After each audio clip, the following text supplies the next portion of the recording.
ക്ലാസ്സുകളിലായിട്ട് നമ്മൾ പറഞ്ഞുകൊണ്ടിരുന്നത് ഇങ്ക് ഇഫക്റ്റും അതുപോലെ സബ്സ്റ്റിറ്റ്യൂഷൻ ഇഫക്റ്റൊക്കെ ആയിരുന്നു അല്ലേ. ഇങ്ക് ഇഫക്റ്റും സബ്സ്റ്റിറ്റ്യൂഷൻ ഇഫക്റ്റും നോർമൽ ഗുഡിൻ്റെ കേസിലും ഇൻഫീരിയർ ഗുഡിൻ്റെ കേസിൽ അതുപോലെ ഗിഫൺ ഗുഡിൻ്റെ കേസിലൊക്കെ എങ്ങനെയാണ് വരിക എന്നുള്ളത് നമ്മൾ ഡിസ്കസ് ചെയ്തു. ഇന്ന് നമ്മൾ പറയാൻ പോകുന്നത് derivation of demand curve for a normal good. Normal ഗുഡിന് എങ്ങനെയാണ് ഇൻഡിവിജ്വൽ ഡിമാൻഡ് കർവ് ഡിറൈവ് ചെയ്യുന്നത് എന്നുള്ളതാണ്. അതായത് ഇൻഡിഫറൻസ് കർവ് ഉപയോഗിച്ചുകൊണ്ട് എങ്ങനെയാണ് ഡിമാൻഡ് കർവ് ഡിറൈവ് ചെയ്യുന്നത് എന്നുള്ളതാണ് ഇന്ന് നമ്മൾ ഡിസ്കസ് ചെയ്യാൻ പോകുന്നത്. ഓക്കെ, നമ്മൾ ഡിസ്കസ് ചെയ്യാൻ പോകുന്നത് എന്താണ്? Derivation of the individual demand curve for a normal good. Normal ഗുഡിൻ്റെ കേസിൽ എങ്ങനെയാണ് നമുക്ക് ഇൻഡിവിജ്വൽ ഡിമാൻഡ് കർവ് ഡിറൈവ് ചെയ്യുന്നത്, ഉരുത്തിരിയുന്നത് എന്നുള്ളതാണ് കേട്ടോ.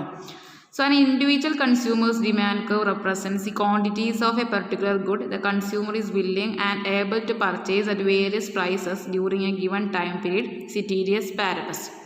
Ceteris paribus എന്ന് പറഞ്ഞാൽ എന്താണ്? Other things remaining unchanged. മറ്റുള്ള വസ്തുക്കളിൽ അല്ലെങ്കിൽ മറ്റുള്ള കാര്യങ്ങൾ ഒരു മാറ്റം വരാതെ. അപ്പം നമ്മൾ ലോ ഓഫ് ഡിമാൻഡ് പഠിച്ചിട്ടില്ലേ? ലോ ഓഫ് ഡിമാൻഡിൽ എന്താണ് പറയുന്നത്? പ്രൈസും അതേപോലെ ക്വാണ്ടിറ്റി ഡിമാൻഡും തമ്മിൽ നെഗറ്റീവ് റിലേഷനാണ് അല്ലേ, ഇൻഡയറക്റ്റ് റിലേഷനാണ്. പ്രൈസ് ഇൻക്രീസ് ചെയ്യുമ്പോൾ ക്വാണ്ടിറ്റി ഡിമാൻഡ് കുറയും, പ്രൈസ് ഡിക്രീസ് ചെയ്യുമ്പോൾ ക്വാണ്ടിറ്റി ഡിമാൻഡ് കൂടും. So an individual consumer's demand curve represents, എന്താണ് ഡിമാൻഡ് കർവിലൂടെ പറയുന്നത്? Represents the quantities of a particular good the consumer is willing and able to purchase at various prices. കൺസ്യൂമർക്ക് വാങ്ങാൻ കഴിയുന്ന കമ്മോഡിറ്റിയുടെ ക്വാണ്ടിറ്റീസ് വ്യത്യസ്ത പ്രൈസുകൾ എത്രയുണ്ടെന്ന് കാണിക്കുന്നതാണ് individual demand curve during a given period, ഒരു പ്രത്യേക കാലഘട്ടങ്ങളിൽ ഒരു പ്രത്യേക സമയത്ത്. സിറ്റീരിയസ് പാരബസ്, അതർ തിങ്സ് റിമൈനിങ് അൺചേഞ്ച്ഡ്. അപ്പോൾ പ്രൈസ് ഡിമാൻഡിനെ അഫക്റ്റ് ചെയ്യുന്ന ഒരുപാട് ഫാക്ടേഴ്സ് ഉണ്ടല്ലോ അല്ലേ. Taste and preferences, price of other commodities, income of the consumer ഒക്കെ. അതിലൊന്നും ഒരു മാറ്റവും വന്നിട്ടില്ലെങ്കിൽ പ്രൈസിൽ വരുന്ന മാറ്റം മൂലം ഒരു കൺസ്യൂമർ ഒരു കമ്മോഡിറ്റി വാങ്ങുന്നതിൽ അളവ് കുറയ്ക്കുകയോ കൂട്ടുകയോ ഒക്കെ ചെയ്യും. അതാണ് ഇൻഡിവിജ്വൽ ഡിമാൻഡ് കർവ് കൊണ്ട് നമ്മൾ പറയുന്നത് അല്ലേ. Normally, the price of a commodity and its quantity demand is inversely related and it is shown by a downward sloping demand curve. അപ്പോൾ ഡിമാൻഡ് കർവ് എന്താണ്? ഒരു ഡൗൺവേർഡ് സ്ലോപ്പിംഗ് ഡിമാൻഡ് കർവ് ആണല്ലേ. അതായത് quantity ഡിമാൻഡും അതുപോലെ പ്രൈസും തമ്മിലുള്ള റിലേഷൻ എന്താണ്? ഇൻവേഴ്സ്ലി റിലേഷനാണ്, അല്ലെങ്കിൽ നെഗറ്റീവ് റിലേഷനാണ്, ഇൻഡയറക്റ്റ് റിലേഷനാണെന്നൊക്കെ പറയാം. Such a demand curve can be derived directly from the indifference curve analysis of a consumer behavior. അപ്പോൾ അത്തരത്തിലുള്ള ഡിമാൻഡ് കർവ് നമുക്ക് ഇൻഡിഫറൻസ് കർവ് അനാലിസിസ് ഉപയോഗിച്ചുകൊണ്ടും ഡിറൈവ് ചെയ്യാൻ കഴിയും. ഓക്കെ, ഇപ്പോൾ ഇൻഡിവിജ്വൽ ഡിമാൻഡ് കർവ് ഡിറൈവ് ചെയ്യുന്നതാണ് കേട്ടോ ഈ ഡയഗ്രത്തിലൂടെ കാണിച്ചിട്ടുള്ളത്. അപ്പോൾ ആദ്യത്തെ മേലെയുള്ള ഡയഗ്രത്തിൽ, അതായത് ഫിഗറിൽ പറയുന്നത് പ്രൈസ് കൺസംഷൻ കർവും അതിൽ നിന്ന് എങ്ങനെയാണ് ഡിമാൻഡ് കർവ് ഡിറൈവ് ചെയ്തത് എന്നുള്ളതാണ്. അപ്പോൾ ആദ്യം നമുക്ക് പ്രൈസ് കൺസംഷൻ കർവ് ഒന്ന് നോക്കിയിട്ട് പറയാം. അപ്പോൾ ഇതിൽ എക്സ് ആക്സിസിൽ ക്വാണ്ടിറ്റി ഓഫ് എക്സും വൈ ആക്സിസിൽ ക്വാണ്ടിറ്റി ഓഫ് വൈ ആണ് കൊടുത്തിട്ടുള്ളത്.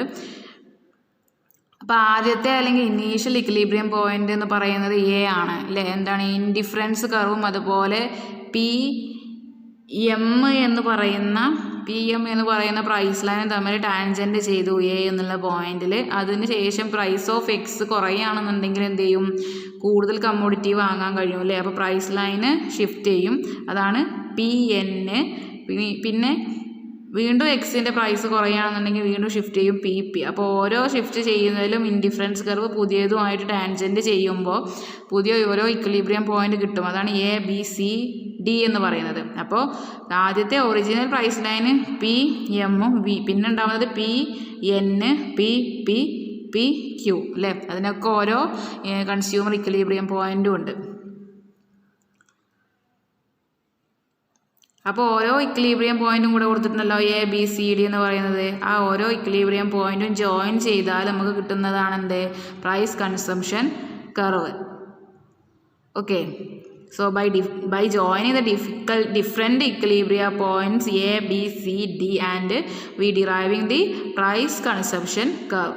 Thus, the PCC is the locus of all points of consumer equilibrium അല്ലേ. കൺസ്യൂമർ ഇക്വിലിബ്രിയം കാണിക്കുന്ന എല്ലാ പോയിന്റ്സും ജോയിൻ ചെയ്താൽ എന്ത് കിട്ടും? പ്രൈസ് കൺസംഷൻ കർവ് കിട്ടും. ഓക്കെ, അപ്പോൾ ഈ താഴെ ഭാഗത്ത് കൊടുത്തിട്ടുള്ള എന്താണ് ഡിമാൻഡ് കർവ്. അപ്പോൾ അതെങ്ങനെയാണ് വരുന്നത് എന്നുള്ളത് നോക്കാം കേട്ടോ. So the demand curve is derived from the PCC. Demand curve എവിടുന്നാണ് ഡിറൈവ് ചെയ്യുന്നത്? ഈ PCCയിൽ നിന്നാണ്. The PCC can be converted into a demand curve by plotting the price quantity combinations identified by the PCC. അപ്പോൾ PCC ഉപയോഗിച്ച് കണ്ടെത്തിയിട്ടുള്ള price quantity combination ഉണ്ടല്ലോ, അത് നമുക്ക് convert ചെയ്താലാണ് ഡിമാൻഡ് കർവ് നമുക്ക് എന്ത് ചെയ്യുക, പ്ലോട്ട് ചെയ്യാൻ കഴിയുക. അതായത് by plotting the price quantity combinations identified by the PCC, we can convert it into demand curve. Okay. For example, when the consumer is in equilibrium at point A, point A consumer equilibrium എത്തി എന്ന് പറയുന്നുണ്ടല്ലോ. അപ്പോൾ quantity X എത്രയാണ് purchase ചെയ്യുന്നത്? X A amount ആണല്ലേ. അതേപോലെ B ആവുമ്പോൾ X B amount, C ആവുമ്പോൾ എക്സ് സി എമൗണ്ട്, ഡി ആവുമ്പോൾ എക്സ് ഡി എമൗണ്ട് ആണ്. These quantities determined by the tangencies of the budget constraints with the indifference curves are projected down to the lower part of the graph where their respective prices are plotted on the vertical axis. അപ്പോൾ ഈ പറയുന്ന quantities ഉണ്ടല്ലോ, ഈ പറയുന്ന X A, X B, X C, X D എന്ന് പറയുന്ന amount, ഇതെല്ലാം എന്ത് ചെയ്യുക, താഴേക്ക് അതേപോലെ തന്നെ എഴുതുക. എക്സ് എന്ന് പറയുന്നത് താഴെ ഗ്രാഫിലേക്ക് അടയാളപ്പെടുത്തുക, എക്സ് ബി അടയാളപ്പെടുത്തുക, എക്സ് സി അടയാളപ്പെടുത്തുക, എക്സ് ഡി അടയാളപ്പെടുത്തുക. എന്നിട്ട് അതിൻ്റെ റെസ്പെക്റ്റീവ് പ്രൈസും കൊടുക്കുക. എത്രയാണ് അതിൻ്റെ പ്രൈസ് കോമ്പിനേഷൻ പറയുന്നുണ്ടാവുമല്ലോ, ആ പ്രൈസും കൊടുക്കുക. ഓക്കെ.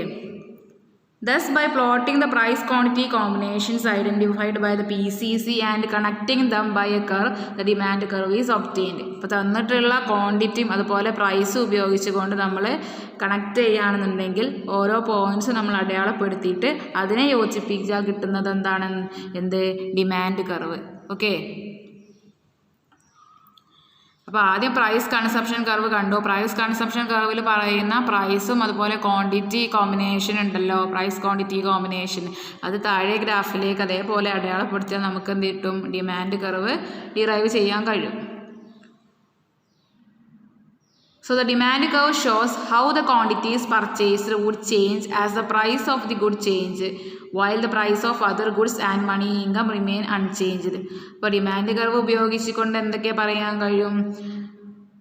പ്രൈസിൽ എന്ത് മാറ്റം വന്നാലും അതെങ്ങനെയാണ് കമ്മോഡിറ്റി പർച്ചേസ് ചെയ്യുന്നതിനെ അഫക്റ്റ് ചെയ്യുന്നത് അല്ലേ. മറ്റ് കമ്മോഡിറ്റിയുടെ പ്രൈസിലും അതുപോലെ ഇൻകത്തിലും ഒരു മാറ്റവും ഇല്ലെങ്കിൽ കോൺസ്റ്റൻ്റായി നിലനിർത്തിക്കൊണ്ട് ആ കമ്മോഡിറ്റിൻ്റെ പ്രൈസിൽ തന്നെ മാറ്റം വന്നാൽ എങ്ങനെയാണ് കൺസ്യൂമർ സാധനം വാങ്ങുന്നത്, അളവിൽ വ്യത്യാസം വരുത്തുന്നത് എന്നുള്ളത് ആണ് ഡിമാൻഡ് കർവ് ഉപയോഗിച്ചുകൊണ്ട് പറയുന്നത്. ഓക്കെ.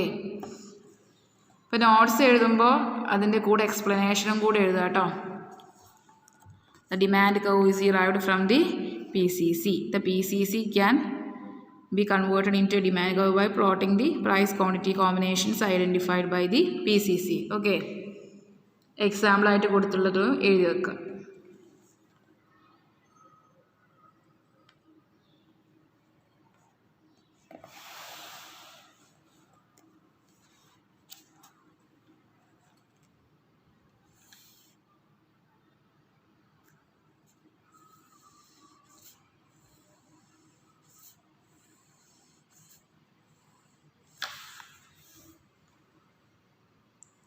അപ്പോൾ ഇന്ന് നമ്മൾ പറഞ്ഞിട്ടുള്ള എന്താ, ഇൻഡിഫറൻസ് കർവിൽ നിന്ന് എങ്ങനെയാണ് ഡിമാൻഡ് കർവ് ഡിറൈവ് ചെയ്യുന്നത് എന്നുള്ളതാണ്. ഇൻഡിഫറൻസ് കർവിൽ നിന്നും ഡിമാൻഡ് കർവ് എങ്ങനെയാണ് ഡിറൈവ് ചെയ്യുന്നത് എന്നുള്ളതാണ് നമ്മൾ ഇന്നത്തെ ക്ലാസ്സിൽ പറഞ്ഞിട്ടുള്ളത്. ഓക്കെ.